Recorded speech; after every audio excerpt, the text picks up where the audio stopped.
Hello everyone, I hope you are well and doing good. And now I am starting the book. You are wondering that I started back in 2023 in July last month, same month.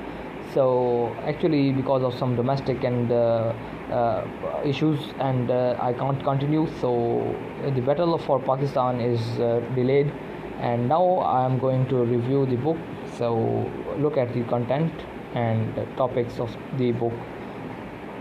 The Revenge of Democracy, Friends or Frenemies, 2011, A Most Horrible Year, From Tora Bora to Pathan Gali, Internal Battles, Salala, Anatomy of a Failed Alliance, Mismanaging the Civil-Military Relationship, US Aid, Leverage or a Trap, Mill-to-Mill Relations, Do More, Standing in the Right Corner, Transforming the Pakistan Army, Pakistan's Military Dilemma, Choices. So footnotes are the same, and now look at the advanced praise for the book.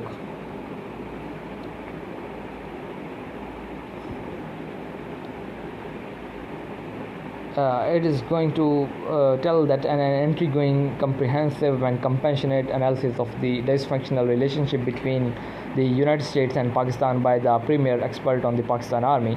Shuja Nawaz exposed the misconceptions and contradictions on both sides of one of the most crucial bilateral relationships in the world. Bruce Riedel, Senior Fellow and Director of the Brookings International Intelligence Project and author of Deadly Embarrass Pakistan, America and the Future of the Global Jihad, superb, thoroughly researched account of the complex dynamics that have defined the internal and external realities of Pakistan over the past dozen years. The Battle for Pakistan is a compelling read that provides enormous insights on the force at work within Pakistan as the country's civilians and military leaders determine Pakistan's way forward at a critical junction in time.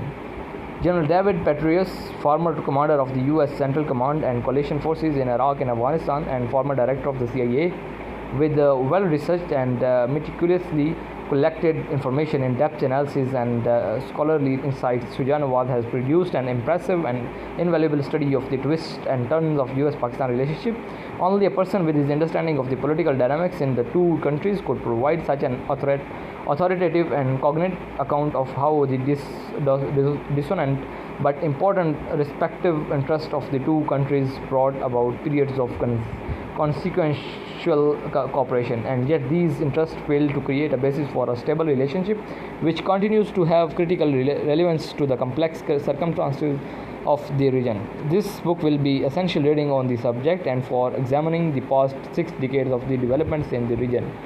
Riaz Muhammad Khan, former Foreign Secretary of Pakistan and author of Afghanistan and Pakistan Conflict, Extremism and Resistance to Modernity. Shuja Nawaz has followed up his earlier tour de force on the Pakistan Army, Cross Swords, Pakistan, its army and the wars within, with a superbly researched study of the US-Pakistan relationship in all its dimensions. The Battle for Pakistan is essential reading for anyone attempting to fathom the fundamentals of the relationship between the two countries now and in the future. Shuja Nawaz's view is truly panoramic, and he has masterfully pieced together the many facets of a complex and evolving relationship. His insight and deep analysis are invaluable for understanding the forces of change that are shaping the relationship and Pakistan's future. General Jahangir Karamat, former Chief of Army Staff and Pakistan Ambassador to the United States. An engaging and insightful exploration of the realities and dynamics that have shaped present-day Pakistan and the US-Pakistan relationship. Nawaz captures the essence of Pakistan's 70 years difficult and rocky journey, a relevant and important book. Chuck Hagel, former US Secretary of Defense and US Senator. Writing about Pakistan is often like traveling through the looking glass. Given the vast difference in perception of the nation from the outside and the perception that those within have of the world outside, just as he did with his last book. In The Battle for Pakistan, Shuja Nawaz deftly manages the journey between what he calls both homelands, US and Pakistan, balancing a critical look of Pakistan's action on terror and foreign policy in the past decade and a half, with an insider account of who said what to whom. unraveling events like the killing of Osama bin Laden to civil military tensions and all that led up to the Imran Khan election. The suggestions Mr. Nawaz preferred at the end of the book bear some careful study as well. Shusani Haider, diplomatic editor, The Hindu. In the battle for Pakistan, Shuja Nawaz delivers a forensic and illuminating investigation of the troubled relationship between the United States and Pakistan. His work is informed by valuable original interviews and delivers new details and evidence, including about the hunt for Osama bin Laden, that will be of great interest to scholars, analysts, and the general public in both countries. Steve Cole, Pulitzer Prize-winning author of Ghost Wars and most recently Directorate as the CIA and America's Secret War in Afghanistan and Pakistan. Shuja Nawaz has written with deep knowledge and arresting eloquence about what he calls the misalliance between two nations that often misunderstand each other but much ultimately reach an understanding as to vital partner in a necessary alliance. And he writes as a citizen and insider of both countries with matchless personal knowledge of the personalities who have made history and will make the future. There is no better or more compelling volume to read about this often troubled but imperative relationship between two nations on other sides of the world that have been brought into the same orbit by geopolitics and an increasing diaspora of human talent. Scott Simon, Peabody Award-winning host of the Nation Public Radio's Weekend Editor Saturday. Shuja Nawaz's news book, The Battle for Pakistan, makes a critical contribution for our understanding of the turbulence of the last decade in US-Pakistan ties and Pakistan fights for its democracy and security. US-Pakistan relations have long suffered because of mutual mistrust, suspicion and misunderstanding. Shuja Nawaz's unique access in Washington and Islamabad has allowed him to tell both sides of the story. In doing so, hopefully this book can contribute to improve the relationship between our two countries in the coming decade and beyond. General James Jones, former Supreme Allied Commander in Europe and National Security Advisor to President Barack Obama. His unique access to centers of power in Washington, Islamabad, and Rawalpindi enabled Shuja Nawaz to offer rare and fascinating insights into the roller coaster US-Pakistan relationship as the Afghanistan-Pakistan drama heads for denouement. The Battle for Pakistan promises to be an invaluable guidebook for politicians, diplomats, and soldiers attempting to navigate this South Asian quagmire.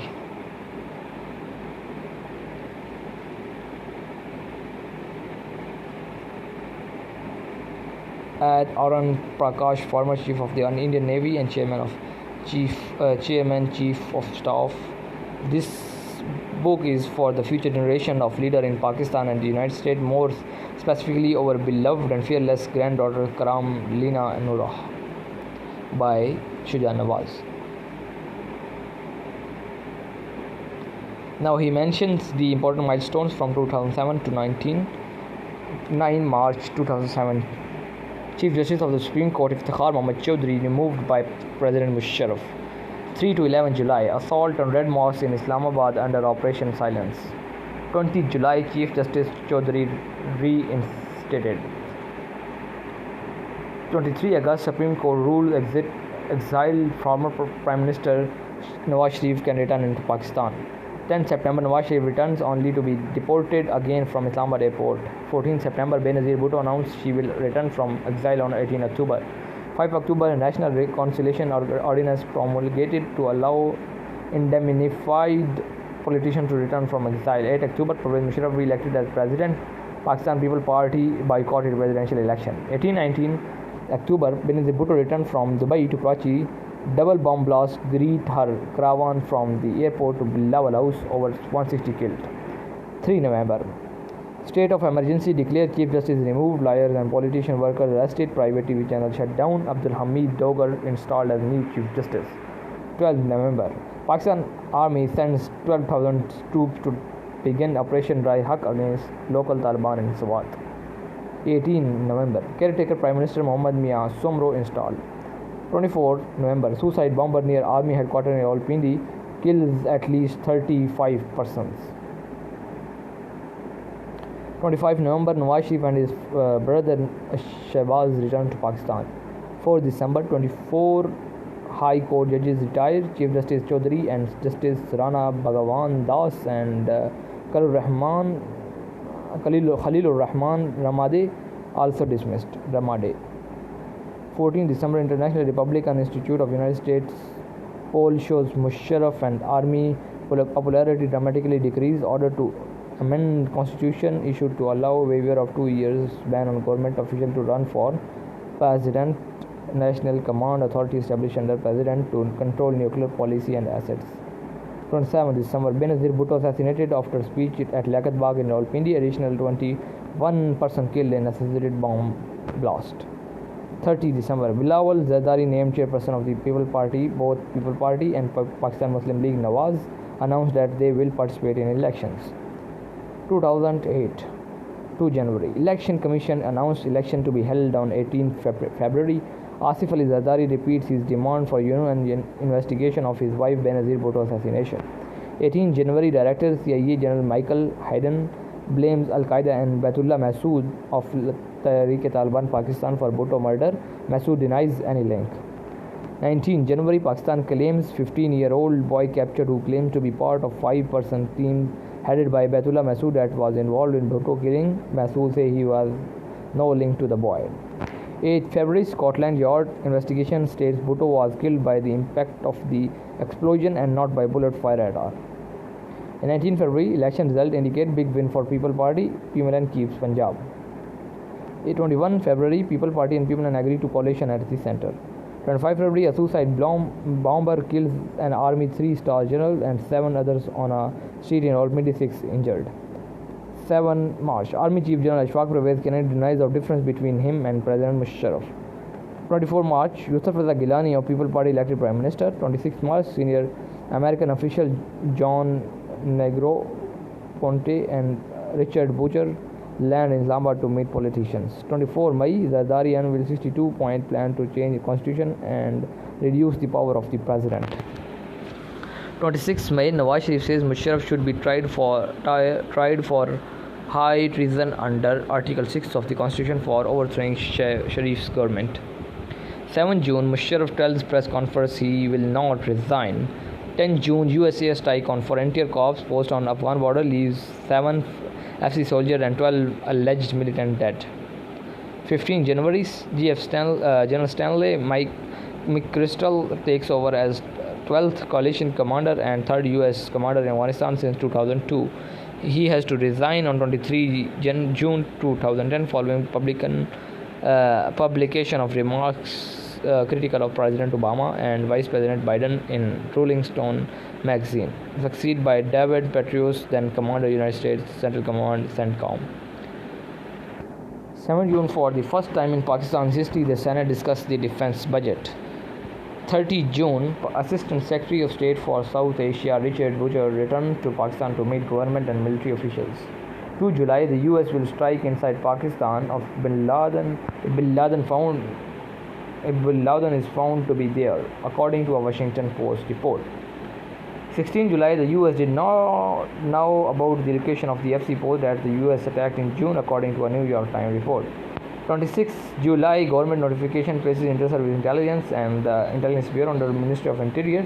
Decision reversed within hours following pushback from military. 7 August, Zardari and Sharif announces they are ready to impeach Musharraf and restore judges removed by him after his impeachment. 8 August, Pakistan Army reportedly asked Musharraf to step down within a week, according to the Daily Telegraph.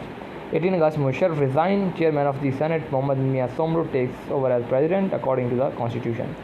21 August, TTP-owned suicide bomb blast killed 70 and injured over 60 outside Pakistan Ordnance Factory in War Cantonment. 22 August, Election Commission announced presidential election on 6 September. 23 August, Zardari will be a candidate for the presidency, according to the PPP. 3 September, North Atlantic Treaty Organization NATO and International Security Assistance Force ISAF forces land via helicopters and attack suspected militant target at Angor Ada in the South Waziristan border region. 6 September, Asif Ali Zardari is elected president of Pakistan. 11 September, President George W. Bush authorized US troops to carry out ground attacks inside Pakistan without seeking Pakistani permission, according to the New York Times. 20 September, the GW Marriott Hotel in Pakistan, in Islamabad, attacked by truck bomb. 50 dead and over 200 injured. Next day, hitherto unknown Fidayan Islam takes credit. 5 September, Inter-Service Public Relations Directorate State Pakistan fired on two intruding US helicopter. 27 September, President Zardari denied exchange of fire with NATO forces. US Admiral Mike Mullen says Pakistani forces did fire and American Army returned small arm fire. 29 September, Major Shuffle announced in Army High Command by General Kiani, Lieutenant General M. Shuja Pasha appointed Director General ISI. 16 November, International Monetary Fund IMF announces $7.6 billion program to assist Pakistan. 26 to 29 November, militant attacks sites in Mumbai, India. As many as 195 persons killed over 3 days period. India accused Pakistan-based militants of attacks. 7 December, U.S. Secretary of State Condoleezza Rice says Pakistan soil was used to planning Mumbai attacks. 28 December, Islamabad Marriott reopens after massive and rapid renovation. 2009 1 January, US drone strike kill 4 in Southwestern, presaging increased drone attacks. 7 January, Pakistan National Security Advisor Major General retired Mahmood Ali Durrani admits Ajmal Kasab captured in Mumbai attacks is a Pakistani Minister for Information and Broadcasting Sharif Rahman also reportedly confirmed the same. PM Gilani sacks Durrani. 20 July, President Barack Obama take oath of office. 27 January, U.S. Defense Secretary Gates holdover from the Bush administration says drone attacks will continue inside Pakistan. 4 February, U.S. Senate Secretary General Ban Ki-moon announces formation of a UN commission under the Chilean ambassador to the United Nations to investigate the death of Benazir Bhutto. Chilean. 9 February, Islamabad High Court frees nuclear engineer Dr. Abdul Qadir Khan. The US is concerned about this measure. 13 February, US Senate Chair of the Intelligence Committee, Senator Dianne Feinstein says US drones are also being flown from Pakistan, from bases inside Pakistan. 3 March, terrorist strikes Sri Lanka cricket team in Lahore. 6 policemen and 1 civilian killed, 2 Sri Lankan cricketers injured. 15 March, Nawaz Sharif starts the long march from Lahore to Islamabad. PM Gilani concedes to demand for the reinstallment of the Chief Justice after intervention by Army Chief with the Prime Minister and President Zardari. 27 March, President Obama announces new US strategies on Afghanistan and Pakistan after review led by Brooks Riedel. The future of Afghanistan is inextricably linked to the future of its neighbor Pakistan. In the nearly 8 years since 9/11, Al-Qaeda and its extremist allies have moved across the border to remote areas of the Pakistan frontier or the American people. This border region has become the most dangerous place in the world. 30 March, TTP attacks police academy in Lahore, 8 killed, 100 injured. 3 April, video emerges of young girl being flogged by the Taliban in Swat. 6 April, Admiral Mullen says top Taliban leaders hiding in Quetta, Balochistan. 16 April, PM says it will not rejoin the government of Zardari. 21st April, Taliban reported to be entering Bonaire in Swat. 22 April, Secretary of State Hillary Clinton says the Pakistan government is abdicating to Taliban. 23 April, Taliban enters Shangla, threatening Karakoram Highway. 26 April, Pakistan Army launches operation in Bonaire, local asked to vacate area. 6 May, Pakistan President Obama, Karzai and Zardari meet at the White House to determine future trilateral strategy. 7 May, PM Gilani announced full-scale military operation in Malakand division. 29 to 30 May, ISPR said both Mingore and Pichor Valley in Swat cleared of the Taliban. 5 August, Baitullah Masood, head of the TTP, killed by 2 Hellfire missiles from a US drone in Southwestern. 14 September, President Zardari announced that former President Musharraf has left Pakistan under a deal. 24 September, US Senate passes Kerry Lugar bill. 7 October, Pakistan Army issues public reservation against Kerry Lugar Burman KLB bill to aid Pakistan over 5-year period.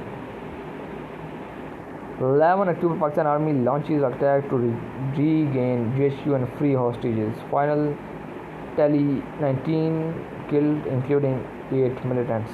15 October, terrorist attack Federal Investigation Agency, Manawan Police Academy and Elite Force headquarters in Lahore, 20 killed, over 40 injured. President Obama signs KLB law to give Pakistan $7.5 billion over 5 years. 17th, Pakistan Army launches offensive operation Rahe-e-Nijaat, path to salvation to retake territory from militants in South Pakistan.